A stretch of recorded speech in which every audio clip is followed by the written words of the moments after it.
Yes, ipasa po natin yung mga baso sa kanan o kaliwa nyo. May kukuha po niyan. At bago ka umupo, ay tumayo ka muna at sabihin mo sa katabi mo, salamat sa buhay mo. Okay na. Amen. Praise God. At pwede na po tayong maupo. Glory to God. Salamat po sa ating mga worshiper. Sa nanalangin mula kanina, mula sa ating Luke 4:18, Brother Michael, happy birthday. And kay Sister Ruby, sa ating pong exhorter ng tithe, Sister Shirley. Praise and glory to God sa pagbasa ng salita ng Diyos kay Sister IC at sa lahat po ng ating mga kamanggagawa. Sabihin mo, minsan pa sa katabi mo, namiss kita ng isang linggo. Totoo ba na-miss natin ang isa't isa? Ngayon lang tayo nakita. Okay, by the way, Pastor Don po ay nasa Pilipinas, and hopefully naka-join siya sa atin via Zoom. Ayan, sa lahat po ng mga nasa Zoom, welcome na welcome po kayo sa ating gawain. And bago ako mag-start, let me just extend my thanksgiving sa ating natapos na nasorpresa nyo po kami last Sunday. Praise God. Amen. Palakpakan po natin ng Diyos sa buhay ng bawat isa at kami po ay punong-puno ng kagalakan. But lalo't higit ay ang Diyos po ang naway nabigyan natin ng kapurihan sa lahat po ng ating ginawa. As you appreciate us as the man and women of God, yung honor po na yan ay ibinalik po natin sa Panginoon. Amen? Sabihin natin, we give back the glory to God. Because all the glory belongs to our Lord Jesus Christ. But then, again, our hearts are filled with joy, with thanksgiving, with appreciation. Siyempre, kasama po natin ang ating mga kamanggagawa, lahat ng mga leaders, lahat ng mga primary, at lahat ng ating mga pamilya. Amen. Ito po maganda sa atin. Ito ay pamilya. Sabi mo sa katabi mo, kapamilya ka dito. Amen. Hindi tayo, magkakadugo po tayo. Alam nyo ba na iisa na ang dugo natin? Ang dugong dumadaloy sa atin, walang iba kundi ang dugo ng Panginoong Jesus. Yan po ang dahilan kung ba't may Holy Communion tayo. Amen. Kaya sabi mo sa katabi mo, kadugo mo ako. Pero wala pong vampira dito. Amen. Hindi tayo mga vampira. Yun lang mga nanghihingi ng pira. Sa Pilipinas daw, nagkakaroon ng vampira pagka sweldo na.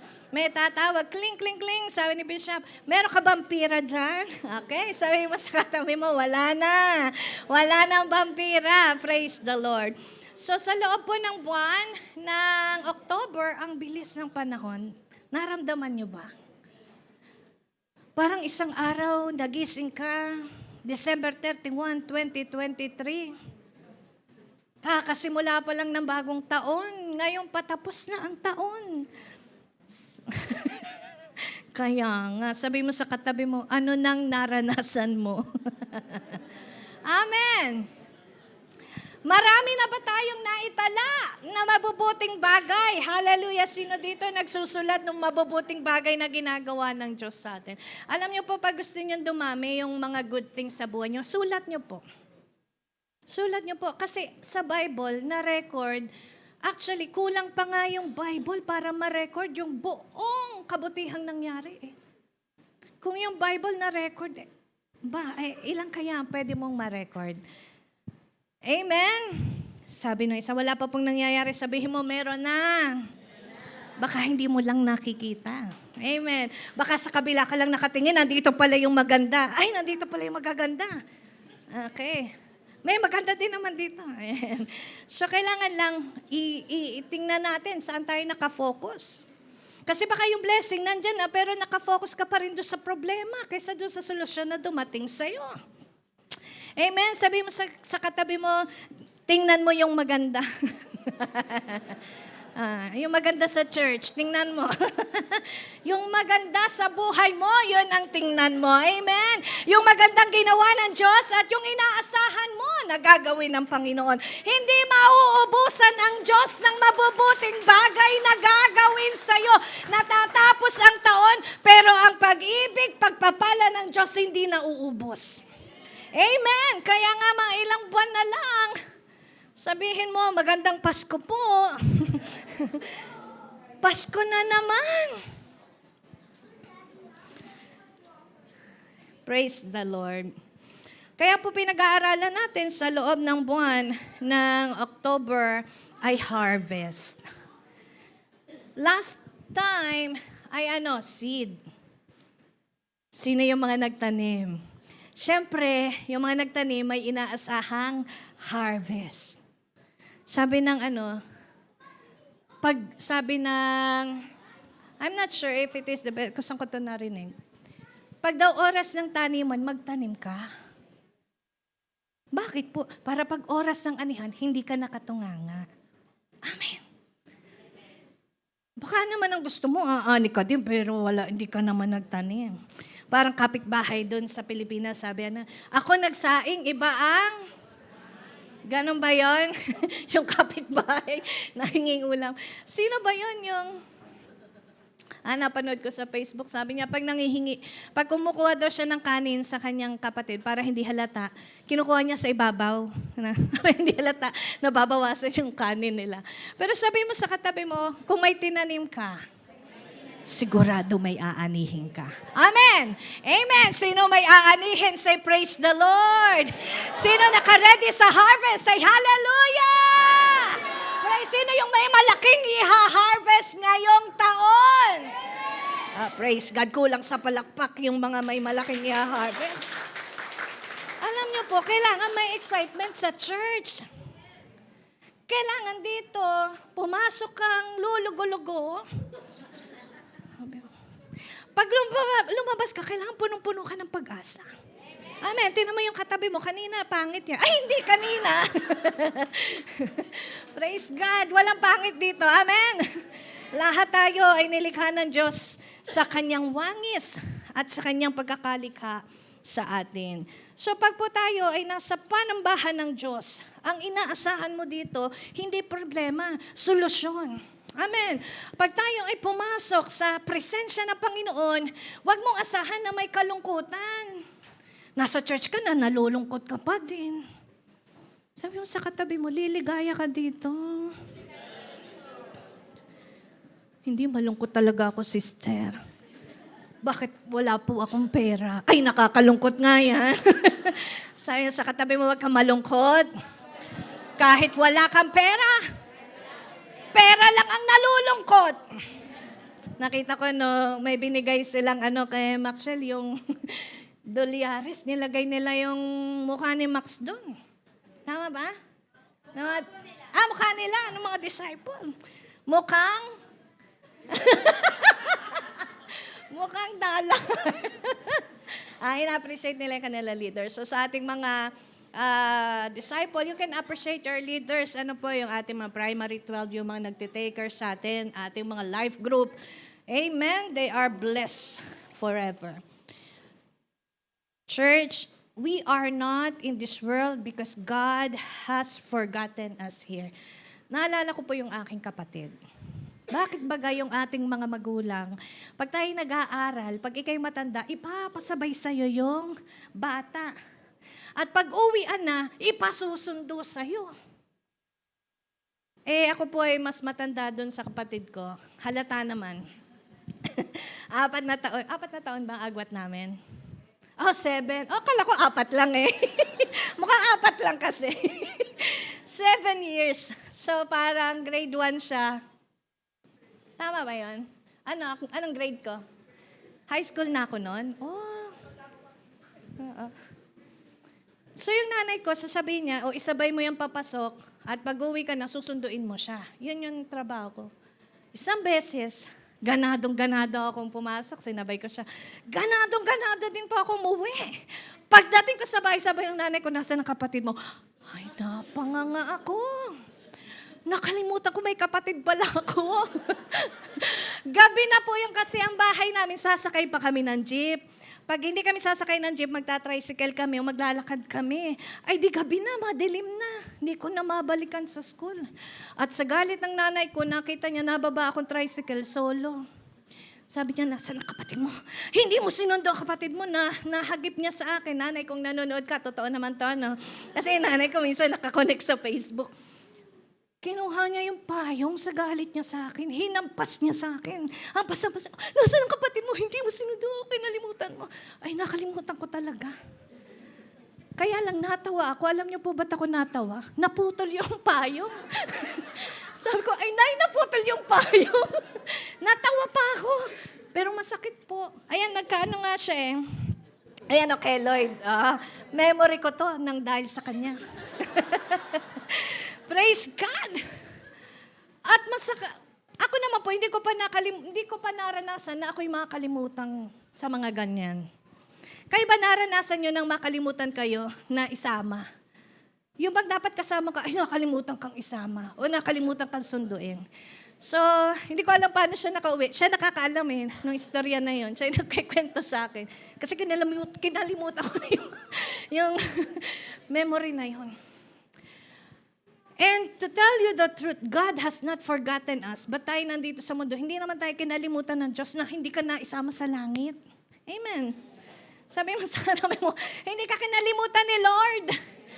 Amen. Hindi pa tapos. Wala pa po. Bakit? Bakit ganon? Bakit merong kailangan pumunta tayo sa langit? Yun ang plano niya Yun ang gusto niya. Ano gusto mo? Maiwan ka dito. Maiwan ka doon sa pinakailalim.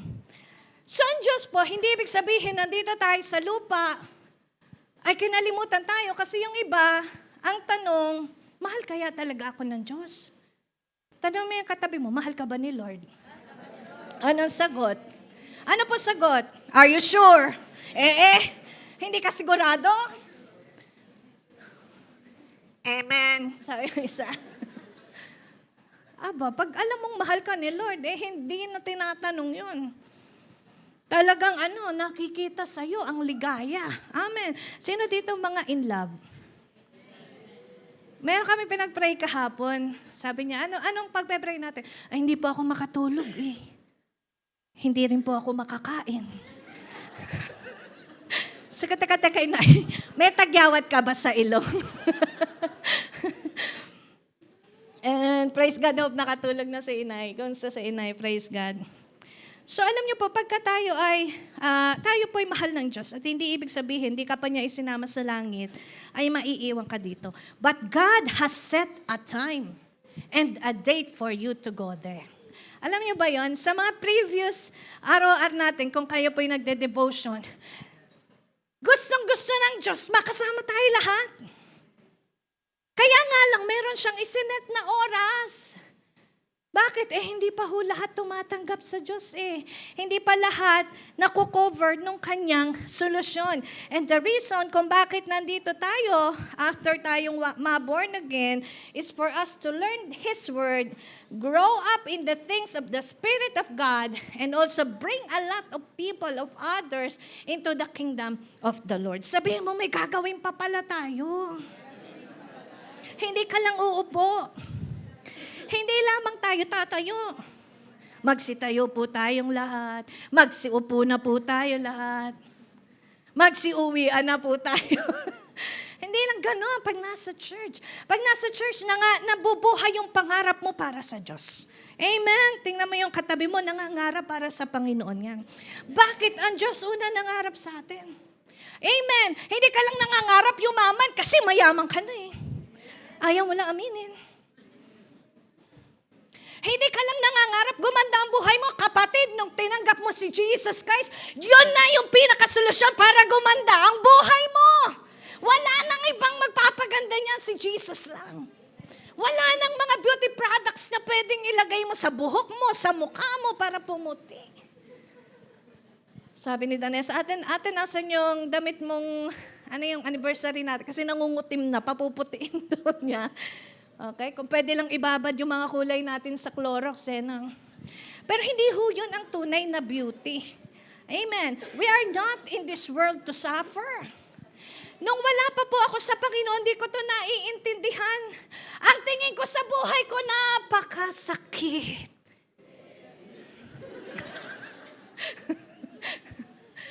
Ang tingin ko po sa buhay ko noon, napakamasalimuot. Kaya nga ako pumunta na Dubai. Alam nyo ba kung bakit? Hindi nyo alam? Next week, ikwekwento ko kung bakit. So si Jesus, si Lord, sa pag-ibig niya sa atin, He sets a solution for us to come out of our suffering and pain. And He Himself, Jesus Christ Himself, gave His life para siya yung maging way natin going back to the Father. Ang totoong plano ng Diyos sa buhay po ng tao ay makapiling niya. Amen. Kaya sabihin mo sa katabi mo, ang plano talaga ni Lord sa'yo. Makasama ka sa langit. Kahapon, naka 90 days kami. Sabi nung isang may mga taga-Tondo ba dito? Disclaimer muna. Baka ako ay, sa lahat po nang nasa live. Okay, may taga-Tondo, taas kamay. Isa lang, buti na lang. Ilang kayo? Sabi ni MJ ang Tondo daw po ay buhay, langit. Buhay heaven. Pag nasa Tondo ka, ikaw ay may buhay heaven. Heaven na heaven. Ano Kuya Eugene? Ako po yung nag-share ng gospel. Ang tapang ko pa nun parang katulad niyo ako bago-bago. Sa tapang ko, sabi ni Pastor Larry, harangin mo. Hinarang ko. Ganyan tayo matapang Kapatid, sis, may dala-dala siyang bata, tinutulak niya ka stroller. Gusto ko po sana mag-share ng gospel. Sige po. Sabi ko, taga saan po ba kayo? Taga-Tondo po. Taga-Tondo po kayo. Alam niyo po, sabi sa akin ng kaklase ko, yun daw pong mga taga-Tondo, mula sa kanto dito hanggang doon, lahat drug addict. Nagalit po sa akin. Hoy, sister, sabi sa akin, pa-share-share ka pa naman ng salita ng Diyos. Sabi ko, parang gusto kong matunaw, parang pwede ba lumubog? Huwag mong nilalahat ang mga taga-Tondo. Sabi ko, ay, oo nga. Amen. At doon po natuto po ako. Alam niyo yung pakiramdam na hindi ka makagalaw, na nalalamig ka. At sa galit niya po, tinawag niya na yung asawa niya, hindi na po siya nakinig ng i-share ko sanang good news. Sabi ko, Panginoon, patawarin mo po ako. Ko, Pastor Larry, kasama namin nun. Pastor Larry, hindi ako makahinga. Para ako mahihimatay. Ang laki po ng kasalanan ko. Sabi ni Pastor Larry, hindi, training mo yan. Sige lang. Amen. Meron pa namang tao sa kabilang kanto. Harangin nila doon. Di ba po, yung sinabi ng salita ng Diyos, it is Jesus. John 14:6, He's the way, the truth, and the life. Amen. Lagi nating naririnig, ako introduction pa lang ang dami ko nang nabanggit. Ang sabi po, di ba iba yung buhay ng mga taga-probinsya pag napunta ng Maynila, naiiba daw ang buhay, tama ba? Ako po ay may kamag-anak kasi kami sa Manila. Di ako po yung nagbakasyon kasi nihiram ako ng tita ko. Pag uwi ko, nagkapunto na ako. Yan. At hindi na ho, di ba sa pabili nga po, di ba ganyan? Sa Maynila, pagbilhan. Yan. Aba, nagalit sa akin yung mga, nagbakasyon ka lang, sabi nung tendera na, iba na yung mo. Di ba ganyan minsan, may nababago. Sabi mo sa katabi mo, pag na kay Jesus ka, ibang-iba ka na. Amen. Bagong-bago ka. So yun po yung buhay na biyaya ng Diyos sa atin. Iba ang buhay kapag tayo'y nasa Panginoong Jesus. Kaya naman, pag-uusapan natin ngayon, dahil na kay Jesus ka na, kailangan pala, partaker ka ng great harvest. Kailangan pala may ginagawa ka. Sikuhin mo yung katabi mo, laksan mong konti. Hey! Ano nang nagawa natin? Ha? Ano nang napuntahan natin? Ano na ba yung naipaglingkod natin sa Panginoon? Alam niyo po, hindi masama yung ginagawa natin na nag-attend tayo, kumakanta tayo, tumutugtog tayo, sumasayaw. Hindi ho masama yun. But sharing the gospel, sharing the good news is one of the greatest expression of your love to Christ. Amen. Amen. Yung ibahagi mo, sino dito uli yung in love? Di ba pag nagmamahal ka, hindi mo maitigil yung pag-share mo tungkol sa Kanya. Kahit na kailangan, sekreto lang. Sabi, sikreto lang. Tayo lang nakakaalam, ha? Pumunta ka sa kabilang kaibigan, uy, sikreto lang natin to. Tayo lang nakakaalam. 3 na kayo ngayon. Amen? Pero dahil nagmamahal ka, sineshare mo, unstoppable yung pag-share mo. Dapat ganun din pala sa Diyos. Sabihan mo yung katabi mo, mag-share tayo. So to be a partaker of great harvest, number 1, God expect man to cast the seed into the ground. God expect man. Sino daw yung man? Tayo. Na ano? To cast. Ano yung cast? I-share mo.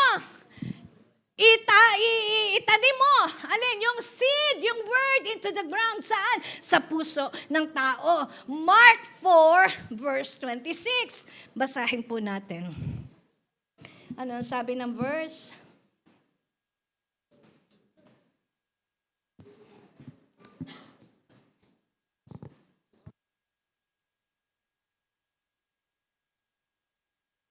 Sige po, pakibasa niyo po. He also said, "This is what the kind of God is like. A man scatters seed on the ground." Okay. This is what the kingdom of God is like. A man, kaya pang lalaki lang to eh. Wala man sinabing woman eh. Sabi mo sa tabi mong kalalaki, nagtanim ka na ba? Nag-scatter ka na ba? Ano na ang naihagis mo? Ano na ang naipahayo mo? Amen. Hindi, joke lang po yun ha. Siyempre, ang kwentong ito kasi is parable. And when you say man, it is generalized for men and women at sa mga tao sa mundo. So a man scatters seed on the ground. Hindi lang siya nagtanim sa tapat ng bahay. Pag sinabing scatter, ano yon sa Tagalog? Ikinalat. Tama ba? Inilawig. Isinaboy. Yung minsan, iba yung pagkasabog mo eh. Sabi mo sa katabi mo, wag kang sabog. Bawal sabog. Amen. Hindi tayo ang sabog. Tayo'y magsasabog. Maghahagis. Praise God. A man scatters a seed on the ground. So tayo pala, inaasahan tayo ng Diyos when we become a Christian, a born-again Christian, the Lord expect us to cast the seed into the ground. The Lord expect us to share the Word of God into the hearts of men. Hindi lamang sa Facebook. I'm sorry. Yung iba sa Facebook lang nagsishare. Sabi mo sa katabi mo, personalin mo na yon. Share the gospel to the person, to the hearts of men. Wala akong masama, mag-post kayo sa Facebook, hindi ko sinabing mali iyon. But what the word of the Lord is saying, you have to go. You need to scatter. You need to share the seed into the hearts of men. Kaya nga si Titus, yung kwento niya, diba? Kung narinig niyo ito, Titus 1:5. Ano ang sabi doon? Si Titus, may kasama siyang discipler, iniwan sa Dubai. Sabi mo kung katabi mo yung discipler mo, wag mo akong iwan, ha? Mamagulat ka na lang, isang araw umalis yung discipler mo, nag-asawa na. Sa mga dalaga. Okay. Ano po basahin natin? 1, 2, 3. The reason I left you in Crete was that you might put in order what was left unfinished and appoint elders in every town as I directed you. Iniwan si Titus. Hindi dahil gusto ng discipler niya na maghirap siya sa Crete at yung discipler ay magpasarap sa Canada. Hindi ganun. Amen? Ang sabi, kaya ka inilagay dyan, iniwanan ka dyan dahil ikaw ang gagamitin. Sabi mo sa katabi mo, ikaw pala ay gagamitin. To put in order what was left unfinished. Sino dito gusto mo troublemaker ka? Nung high school, masaya ka. Pag kilala kang troublemaker, sikat ka nun eh.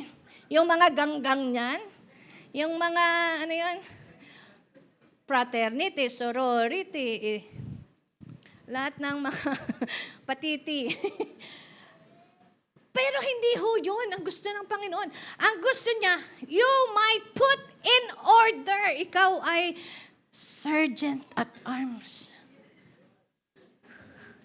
Alam niyo ba yung sergeant at arms? Huwag niyo sabihin, hindi niyo alam yun. Yung iba dito, naging muse. Alakas ng tawa yung mga naging, iba, escort. Walang mga ginagawa yan. Mga muse at escort, display. Yung presidente, hirap na hirap. Di ba ganun sa school? Sino ang naging presidente ng school? Okay. Buti na lang, hindi ikaw. Sabi doon, you might put in order what was left unfinished and appoint elders. Ang dami pang gagawin. Sabi mo sa katabi mo, isa ka doon. Sa marami pang gagawin. Sa kailangang may tapusin.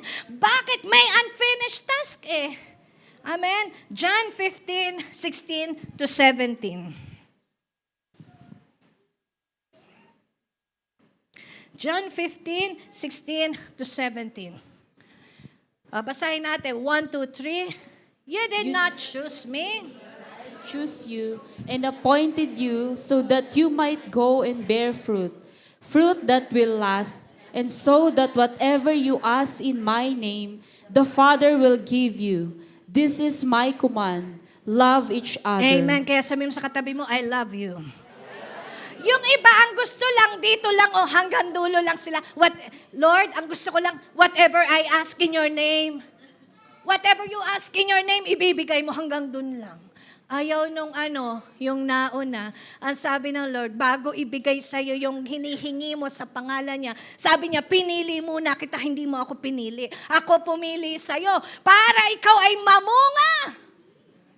At ina-appoint kita na ikaw ay maging fruitful. At ang bunga mo, mag-last. Saka pa lang yung sabi mo, saka ka pa lang humingi. Diba? Actually, hindi yan hihingi eh. Yung ask dyan, you just say it and it will be given unto you. Ganyan po sa Panginoon. Minsan, ang gusto mo lang, ang Diyos lang palagi nag-a-abide sa atin. Ang sabi ng Lord, hindi. Those who love me abides in my command. Ang nagmamahal sa Diyos, sumusunod sa kanyang utos. Tama po ba? Wala na nag-amen. Pero pag blessing, amen! Labas pati ngalang-ala. O ako lang yun. Amen. Ano lang po kami, mga mga mahihinhin. Sabi mo sa katabi mo, hingin mo lahat, pero sumunod ka din.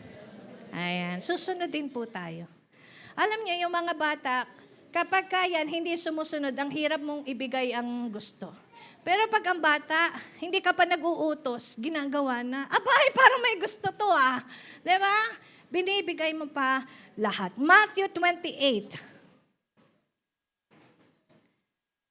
19 to 20. Ito na yan. Ito na po tayo, nagiging partaker na. At dito minsan parang marami nang umaatras. Sabi mo sa katabi mo, huwag kang aatras. Hindi ka makakalabas. Hindi ka makakalabas. Pakilak ng pinto. Okay. Basahin natin. 1, 2, 3. Therefore, go and make disciples of all nations, Yes! baptizing them in the name of the Father and of the Son and of the Holy Spirit, and teaching them to obey everything I have commanded you. And surely I am with you always to the very end of the age. Amen. And surely. May bago ka na naman verse. Kasi Psalms 23 verse 6, sabi niya po, surely, goodness and mercy. Ngayon, and surely, pinangalanan. Surely, sabi ng Diyos, I am with you always to the very end of the age. Pag sinabing harvest, ang saya ng puso mo, tama?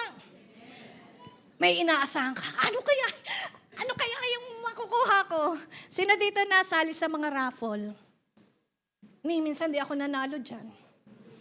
Minsan, kahit bumili siguro ako, Hindi ako mabunot-bunot, nabunot na lahat. Ako yung pinaka-last pa din. Amen. Hindi ako nananalo doon.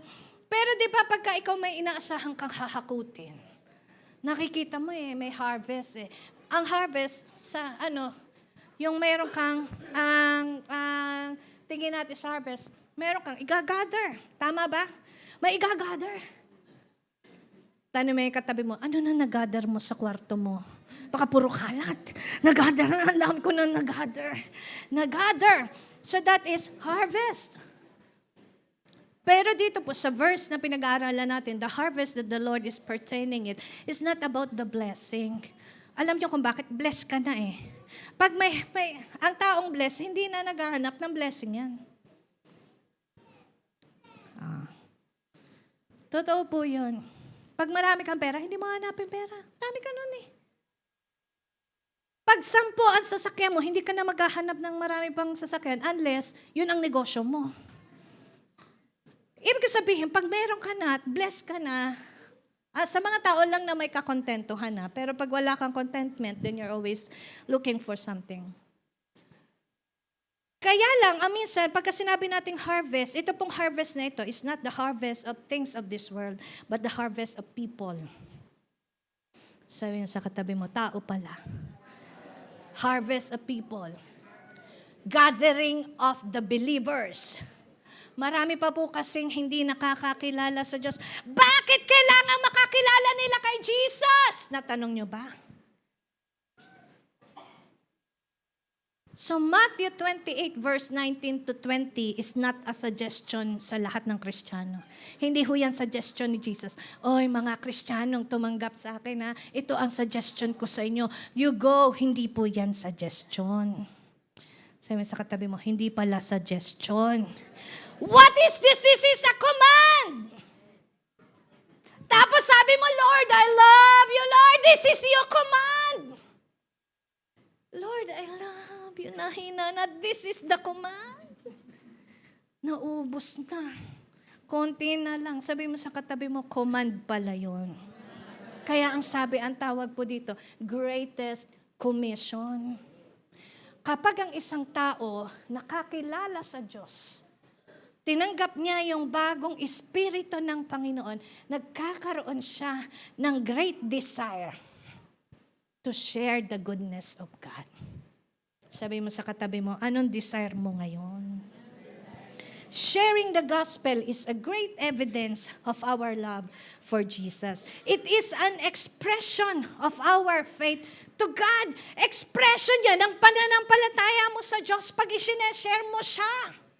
Amen. Pag pinakikilala po natin si Jesus Christ, expression yun ng pagtitiwala mo kay kapatid, dali kami solusyon. Lumapit ka kay Jesus Christ. Ito ginawa niya sa buhay ko. Hindi ko nakikita yung buong kagandahan, pero may ginawa ng maganda si Lord sa akin. Ako pa hindi naniniwala na bawat isa dito walang ginawang maganda ang Diyos sa buhay mo. Kaya ka nga nandito uli. Nagpapasalamat ka kay Lord. Amen. Sabi mo sa katabi mo, maraming magagandang bagay. Mark 15:15 and 16. Bakit kailangang express mo yan? Ito evidence po yan Ay, sorry anak. Mark 16. Mali ang aking verse. Mark 16, verse 15 and 16. Amen. Sabi mo sa katabi mo, partaker ka. Tanongin mo yung kabila, gusto mo ng harvest? Ito muna, mag-harvest muna tayo ng tao. Alam niyo po yung harvest ng ng field? Harvest ng blessing. Nasa sayo na yan Amen? He said to them, go! Sabi mo sa katabi mo, go daw, go! Pero wag kang aalis sa church. Ang ginawa ng iba, sabi ni Jesus, He said to them, go away. Rain, rain, go away. Hindi. Ang sabi niya, go into the world and preach. May kasunod. Sabi mo, let's preach the good news.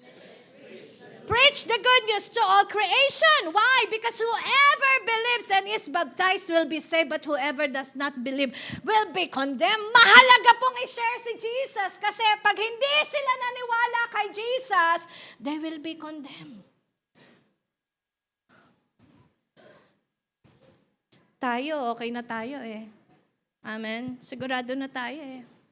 Tanong mo yung katabi mo, sigurado ka na ba? Sa kaligtasan mo? Yes!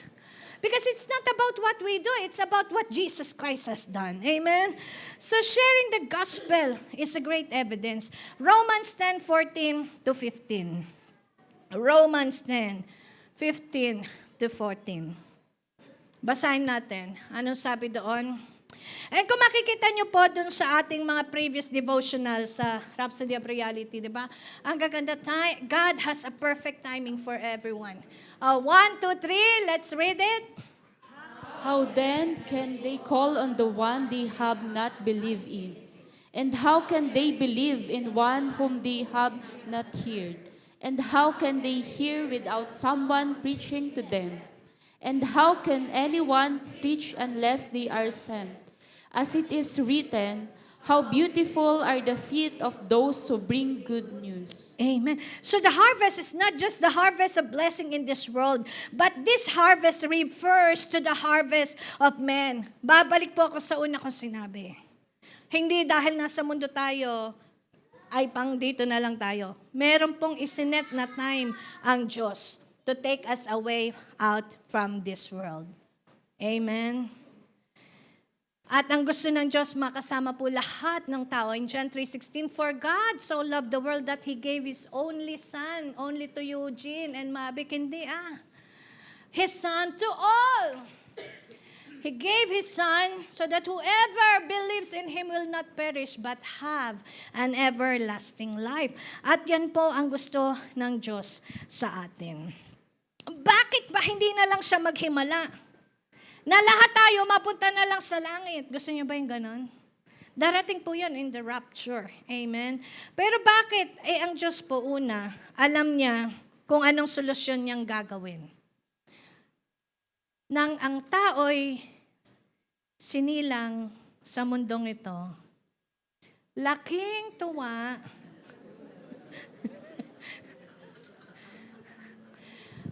nang ang mga tao po isinilang dito sa mundo, we've been born with a curse. Okay? With a sin. With a sin. Nang may bit-bit ng kasalanan. Because of the sin of our, of Adam and Eve. Kaya nga ang Diyos, kahit na gusto niya tayong yakapin, hindi ka mayakap kasi may karumihan na nakadantay sa atin. Pero ang Diyos, gawa ng solusyon. Okay, nagpadala kay Moses ng Ten Commandments para kahit taon-taon lang magka-fellowship sila, taon-taon. Pero hindi temporary solution ang binigay ng Diyos. Ibinigay niya permanent. Ano yun? Si Jesus. Amen. Binigay niya si Jesus para sino man tumanggap sa Kanya ay magkaroon ng paglilinis sa lahat ng ating kasalanan. Pangalawa, binigay niya yung ultimate solution. Wala nang mas iba pang solusyon para maligtas sa mundong ito. Mundo ng kahirapan, mundo ng kalinlangan, mundo ng kasinungalingan. Sino dito nagsisinungaling? Taas kamay. Parang ang hirap, ano? Ano ba, Lord? Ano ba ang sagot ko doon? Pero yan po, tinanggal ng Diyos sa atin. Amen? Hindi yan kasi yung world natin. Ang bigay ng Diyos sa atin ay mundo ng katotohanan. Ano pa? God has no other means of saving people. No amount of prayer or baptism can save anybody. Before a man can be saved, he has to believe with all his heart that Jesus Christ is Lord. Kaya pala, sinishare mo yung gospel. Para kung sinong makarinig, magkaroon ng pananampalataya sa puso na kapatid, ang kaligtasan mo hindi base sa ginagawa nating mabuti. Kasi ako po noon, akala ko, Pag ako'y nagmadre, matutubos ko sa kasalanan ang pamilya ko. Yan po mindset ko. Lord, ang daming kasalanan ng family ko. Lalo na yung kapatid ko, si Danes. Joke lang. Love na love ko yan. sila, sila yung mga kapatid ko, yung mga sumunod sa akin na sabi ko kahit saan ako pumunta, dadalhin ko sila. Amen. Kaya napunta na ako sa church. Sabi ko, dadalhin ko kayo. Taon-taon dinadala ko sila sa church. Tuwing ako'y nagbabakasyon. But praise God, kasama ko na lahat sila naglilingkod kay Lord. Amen. Pati mga panganay, lahat ng aming pamilya. So wala na pong iba. Nakala ko yung kabutihan natin ang magdadala ng kaligtasan natin. Pero hindi pala. Acts 4:12. Acts 4:12. Only Jesus has the power to save. His name is the only one in all the world that can save anyone. Kaya mahalaga pa i-share si Jesus? Mahalaga po ba? Kailangan ba? Kailangan mo ba i-share yung kabutihan ni Lord? Kailangan ba may makarinig? Sabi doon, kung hindi nila maririnig, hindi ho sila maliligtas. But praise God, sabi mo sa katabi mo, pag-uwi ko. Sundan mo naman yung word. Sige, sabi mo sa katabi mo, kapatid, pag-uwi ko. Sa bahay dito ha, hindi sa Pilipinas. Ngayon, yung pag umuwi ka, anong gagawin mo? Aba, mangarap ka na ngayon pa lang. Anong gagawin mo pag uwi mo? Tutulog ako. Antok na antok ako sa church habang mag-preach ni pastora. Pag ganyan ang magpe-pray ako, Lord, wag patulugin. Wag naman. Sayo sa katabi mo, mag-share ako. Romans 10:9-13. Ayan.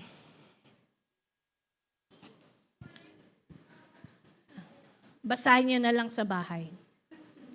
Haba. Ginaganahan pa ako, 2:00 na eh. Number 2. I am a partaker of the great harvest. Why? Because God wants us to entrust Him the growth of others. God wants us to entrust Him the growth of others. Alam niyo po yung iba kaya takot mag-share kay Jesus at takot mag-share ng gospel. Yung iba inuunahan na. Pastora, kahit ano pong share ko dyan, walang pagbabago yan. Sabihin mo, may magbabago. May mangyayari. Yung iba kaya ayaw mag-share kasi po hindi naman niya ako i-entertain.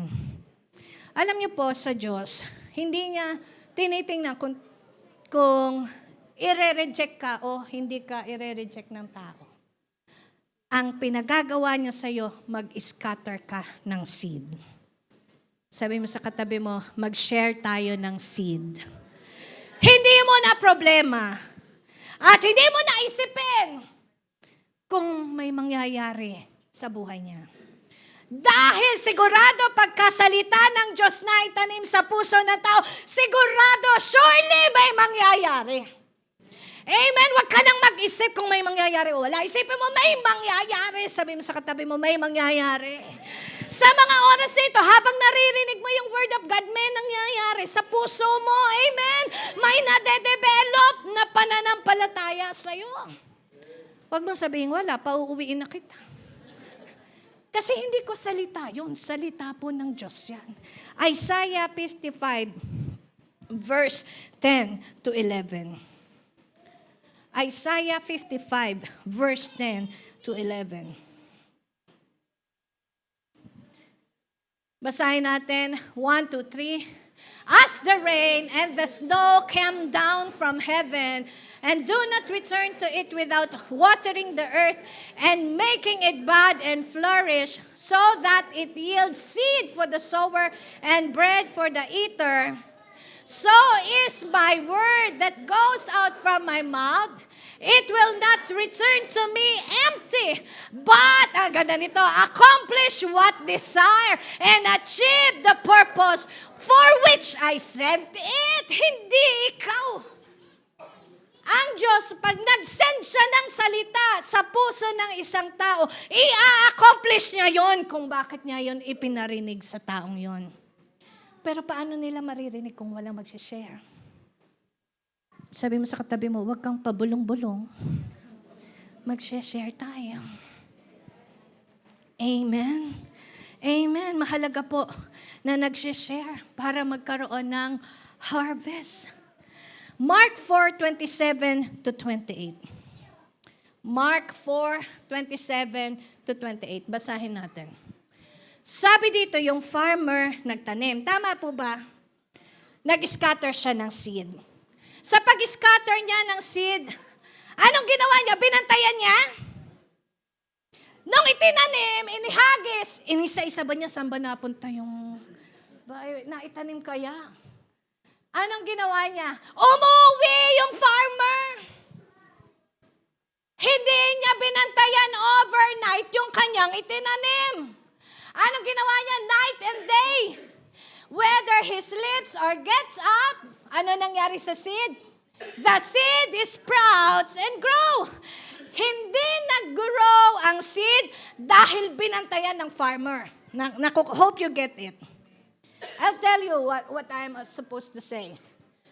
Pero ulitin ko po, ang farmer, hindi niya binantayan ang seed para makita niya kung nag-grow o hindi. Natutulog siya, umuwi siya ng bahay, natutulog, kumakain, gumigising, bumabalik siya sa farm, dinidiligan niya. Kahit hindi niya makita kung nag-grow yung seed or not, dinidiligan niya. And all by itself, the soil produces grain. First the stalk, then the head, then the full kernel in the head. Ano po ibig sabihin nito? Tayo po, pag tayo nag-share, hindi mo na trabahong tingnan kung tumutubo yung Word of God sa buhay ng tao.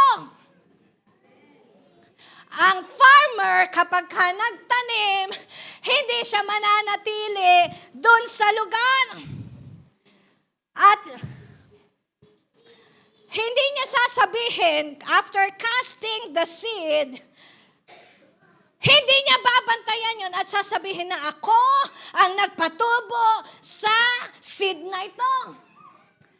Ang farmer, pag nagtanim, uuwi, matutulog. Babalik kinabukasan. Ano ibig sabihin nun? Pinagkakatiwala niya sa Diyos ang mangyayari sa seed. Ganon din po ang tao pag nag-share ng gospel. Hindi mo trabahong bulat-latin ang buhay ng pag ang farmer nagtanim, hindi niya uli bubungkalin ang seed. Teka nga, tingnan ko nga kung may ugat na yung seed. Ay, pag ganyan ang farmer, pakilala niyo sa akin. Ang farmer po, pag nagtanim, hindi niya uli bubulat-latin. At uusisain, tumutubo ba yung word of God sa'yo? Hindi. Ibig sabihin, pag tayo po yung nag-share ng word of God sa tao, hindi mo na kailangan bulat-latin ang puso niya. For sure, may tutubo dun sa seed na word of God. Ang kailangan matuto ka mag-entrust sa Lord. Hindi mo na kailangan balik-balikan yung nakaraan niya. Yung iba halos balikan. Yung maduduming buhay niya, kaya lalong nawawala pag po tayo nag-share ng gospel. Katulad ng ginawa ko, wag mo nang balikan yung mga taga-tondong, sinasabing lahat ay adik, hindi o lahat ganon. Pag tayo nag-share ng word of God, we share the gospel and let the Lord do His work. Ano yon? Magpatubo ng pananampalataya ng taong yun. Anong gagawin mo? Ikaw taga-fertilizer. Buhusan mo, lunutin mo. Lunutin mo sa Holy Spirit. Hindi, di ba? In-nurture mo. Mag-share ka lang na mag-share ng gospel sa Kanya. Magbigay ka lang ng inspiration sa Kanya. Yung iba, kaya ho na nabubulok lalo yung seed. Sa halip na alagaan, kinokondem. Alam niyo po, lahat naman tayo nagkasala eh. Tama po ba? Lahat tayo naging madumi buhay natin. Walang naging maganda ang buhay niya dahil sa sarili niya. Lahat tayo ay kinahabagan ng Diyos. Kaya hindi po pwedeng sabihin na, ang dumi ng buhay niya, hindi ko siya sharean. Wala nang pagbabago eh. Adik-adik yun eh. Pero sa totoo lang, dati din naman tayo adik. Mami na yung mga dati. Say hallelujah. Sabi sa katabi mo, mahal lang ako ni Lord. Kaya po dapat tayo, kaya tayo minsan nape-pressure ikaw din minsan pine-pressure mo yung sarili mo. Ang tagal ko na po siyang sinesyaran, hanggang ngayon walang nababago. Okay lang nga yun. Trust in the Lord. Amen? Sa Diyos mo yan ipagkatiwala. And last, number 3. God sent us out to sow as He is in charge of producing fruits for harvest. God sends us out to sow as He is in charge of producing fruits for harvest. Alam niyo po, bilang Kristiyano, bilang anak ng Diyos, simple lang gagawin talaga natin. Huwag kang ma-stress. Sa trabaho, stress ka na. Pagdating sa church, nape-pressure ka pa. Sabi mo, pinapressure kami ni Pastora sa 90 days. Kailangan meron kaming VIP sa anniversary. Kailangan meron kaming come back to church. Sino dito mayroong blood pressure? Kami nagpressurean, isang linggo, puro baboy ang aming mga kinakain. Kaya ban na po sa pastoral ang pork. Walang magdadala ng pork sa pastoral. Ipapakain ko sa inyo lahat. Nag-BP. Ba, taas ng presyon. High BP. High blood. 160 over 100. 155 over 103. Sabi ko maya-maya uli. Nag-BP uli. Abay, lalong tumaas ng pangalawa. Nangamba. Nervyos. Alam niyo po, may mga pressure minsan na mabuti. Ang gulong, pag walang pressure, pag hindi mo nilagyan ng pressure, hindi tatakbo. Ang tawag doon ay flat. Pero pag nilagyan mo ng pressure yan, makakaabante ka ba o hindi? Makakaabante ka. Minsan sa buhay, ganun. Ang gusto mo lang pressure yung kaya mo eh. Ayaw mo nung pinipressure ka para umabante ka sa buhay mo. Ang Word of God will not pressure us para mapahamak. Alam niyo po, ang salita ng Diyos, kung minsan nape-pressure tayo dahil sabi mo, kailangan ipagawa ni Jesus. But that is for your good. That is for your good. That is for your blessing. That is for the salvation of many. And that is for the greater harvest. I-allowed mo kung ang Diyos ang mag-pressure sa'yo, okay lang. Yung boss nga ay sinusunod mo eh. Sabi na, urgent, urgent, urgent. Russian, Russian, Russian. Tapos yung matapos mo, pinabayaan lang doon, nakakasama ng loob yun na. Sabi mo, urgent. Sabi niya, na-cancel ang project. Cancel project. Ikaw nag-overtime ka. Maiyak-iyak ka, hindi ka nagdi-dinner. Pero bakit mo sinusunod? Ba't ka nagpapapressure doon? Takot ka mawala ng trabaho. Kanino galing ang trabaho? Hindi yung amo mo nagbigay ng work sa'yo. Ang tunay na nagtitiwala sa Diyos, ina-acknowledge mo na lahat ng meron ka sa buhay mo galing sa Kanya. Na ang lahat ng meron ka ngayong galing sa Panginoon. That's how you acknowledge God. At kung merong mang pinagagawa ang Diyos sa'yo, hindi yung para i-pressure ka. Kundi alam niyo po, yung trabaho ay pinagagawa sa atin ng Panginoon para manatili kang matatag. Dahil sa huling panahon, ang tao, sabi ng Timothy, I forget the verse, lalo silang pagmamahal sa pera. Magiging cold ang pag-ibig nila sa Diyos. Kaya kung sa mga oras na ito, merong nang-pressure sa iyo para lumapit ka sa Diyos, para maglingkod ka sa Panginoon, pasalamatan mo ang Diyos. Meron pang nagkukultivate ng heart mo para gumawa ng kalooban ng Lord. Time will come, mawawala lahat yan, at ikaw mismo maghahanap ka, pero wala ka nang makasama. Ngayon pa lang, hayaan mo, i-pressure ng Diyos yung heart mo. Kasi ang isinusupply niya sa'yo, proper blood pressure. Yung heart natin, kailangan nagpapump.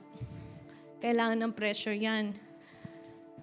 Sabi mo sa katabi mo, the Lord is in charge of producing the fruit, but I am in charge to sow the seed so that one day harvest will come. Tayo pong lahat ay magsitayo. I want you to understand. Yung tao na sharean mo ngayon, one day, they will also harvest for Jesus. Hindi lang harvest ng pangmundo. They shall also harvest souls of men. Bakit? Alam niyo po, ang pag-ibig ng Diyos ay hindi lang sa'yo. Hindi lang din sa akin. Ang pag-ibig ng Diyos sa buong mundo. Magpasalamat tayo sa Lord dahil nauna tayong makarinig ng Kanyang salita. Amen. Magpasalamat tayo kay Lord dahil nauna tayong makarinig ng salita ng Diyos, nag-lead sa atin na tayo ay maligtas. Magpasalamat tayo sa Lord na may pagkakataon pa. Diba sabi nga ni Joanna sa preaching niya, there's an urgency of sharing the gospel. Sabi nung iba, kaya po hindi ako nag-share. Kasi, di ba minsan pagka ang buhay mo, makasalanan, magulo, tapos mag-share ka, parang sabi mo baka hindi ho sila maniwala sa akin. But I want you to show a verse in Mark 5:18-20. Kasi ito maraming hindrance minsan sa puso natin. Mark 5:18-20. As Jesus, ito po yung kwento ng legion, yung inalihan ng demonyo. Ay, umamin tayo dati nun, hindi lang legion ang mga demonyo sa buhay natin. Wala nga tayo sa liwanag, darkness nga yung buhay natin nun. Ngayon, itong taong ito, nandun siya nakatira sa sementeryo. Dahil itinali na siya doon ginapos dahil nga nagwawala kapag natitrigger yung demonic spirit sa kanya. There's a good news. Dumating si Jesus. At yung tao tumakbo sa harapan ng Panginoon. At sabi niya, yun nga, kinas out ni Jesus, pinalaya niya yung taong ito. Walang mabuting nagawa yung taong yun for how many years? 12 years. Dahil 12 years po siyang bounded sa sementeryo. Kung titingnan natin, walang nagawang mabuti, walang naitulong. Depression siya ng kanilang community. Pero nang pinalaya siya ng Panginoon, nakalaya, nakita, natagpuan yung tao, he is in the right mind. Nung wala tayo kay Jesus, wala tayo sa ating tamang pag-iisip. Alam niyo ba yon? Yabang na lang natin yun. Sinasabi mong tama ang mga ginagawa mo, yabang na lang natin yun. But God is humbling us today. Noon wala tayo sa tamang pag-iisip. Ngayon, ang ibinigay sa'yo ng Panginoon, tamang kaisipan. Tinutuwid niya lahat ng mga baliko nating gawain. At nung paalis na si Jesus, humabol yung lalaki kay Jesus. Sabi niya, pwede ba akong sumama sa iyo? Pero alam niyo po, sabi ni Jesus, as Jesus was getting into the boat, the man who had been demon-possessed begged, nagmakaawa sa kanya, to go with him. But Jesus did not let him, but said, go home to your family and tell how much the Lord has done for you and how He has had mercy on you. Wala pa pong nagagawa yung taong yon. Wala pa siyang pagbabagong na-experience. Wala pa siyang mabubuting bagay na nagagawa. Is he worthy to share the gospel of the Lord? Yes. Sabi ni Jesus, you go back to your family, tell them how much the Lord has done for you and how He has had mercy on you. So, anong ginawa ng tao? So, the man went away and began to tell in the Decapolis how much Jesus had done for him. And all the people were amazed. Umalis siya. Nakinig siya kay Jesus. Nag-obey siya. Pumunta siya sa Decapolis. Decapolis is 10 cities. Nashare niya po yun. Tumanggap na ng palataya kay Jesus kahit hindi nila nakita si Jesus sa lugar na yun. May ginawa na bang mabuti yung tao yun? Wala pa. Pero may ginawa na ang Diyos sa buhay niya. That's the bottom line. Minsan ang hinihintay natin yung magawa mo munang mabuti sa Diyos para mag-share ng gospel. Hindi. Tingnan mo na ano na ba yung nagawa ng Diyos na mabuti sa buhay mo, then go back to your family. Share what the Lord has done. Si Mary Magdalene po, 7 demons ang dala-dala niya. Pero nung pinalaya siya ng Panginoong Jesus, hindi na siya nawalay. Naging supporter pa siya ng mga disciple. So this is what I want to impart to you. Sometimes, nalilimitahan tayo ng pag-share ng gospel because iniisip natin, ano na ba yung mabuti kong ginawa? Hindi. Wag po yun ang isipin mo. Ano na ba yung mabuting ginawa ng Diyos sa buhay mo? That is enough to share the gospel of our Lord Jesus Christ. Tayo pa mag-pray. Awitin natin ang glory to glory because this is what we desire.